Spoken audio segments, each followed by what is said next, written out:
Hi friends, welcome to Nandi home diaries. இன்றைக்கி sweet potato வச்சு ஒரு சூப்பரான சிம்பிளான சாண்ட்விச் எப்படி பண்ணலான்னு பார்க்கலாமா? டே 5க்கான இந்த ஈஸி பிரேக்ஃபாஸ்ட் ரெசிபிக்கு ஃபஸ்ட் நம்ம ஸ்வீட் பொட்டேட்டோவை உப்பு போட்டு வேக வச்சு எடுத்துக்கலாம்.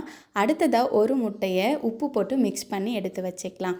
15 நிமிஷத்துக்கு அப்புறம் ஸ்வீட் பொட்டேட்டோ சூப்பராகவே ரெடி ஆகிடுச்சு. அடுத்ததாக தோலை மட்டும் நம்ம உரித்து எடுத்துகிட்டு ஒரு பிளேட்டில் சேர்த்துட்டு நல்லாவே மசிச்சிக்கலாம். கூடவே பொடியாக நறுக்கின வெங்காயம், ஒரு பச்சை மிளகாவை சேர்த்து நல்லா மிக்ஸ் பண்ணி எடுத்துக்கலாம். அடுத்ததாக ஒரு தோசை தவாவில் ஒரு ஸ்பூன் பட்டர் சேர்த்துட்டு நம்ம ரெடி பண்ணி வச்சுருக்க எக்கு சேர்த்துட்டு ஸ்க்ரீனில் காமிச்ச மாதிரி ரெடி பண்ணி எடுத்துக்கலாம். நம்ம ப்ரெட்டில் நம்ம ரெடி பண்ணி வச்சுருக்க ஸ்வீட் பொட்டேட்டோ ஸ்டஃப்பையும் சேர்த்துட்டு அதே தவாலையே ஒரு ஸ்பூன் பட்டர் சேர்த்துக்கலாம். அது மேலேயே நம்ம ரெடி பண்ணி வச்சுருக்க எக்கையும் சேர்த்துட்டு டொமேட்டோ சாஸ் சேர்த்துக்கலாம். உங்கள்கிட்ட மைனஸ் இருந்தால் சேர்த்துக்கோங்க.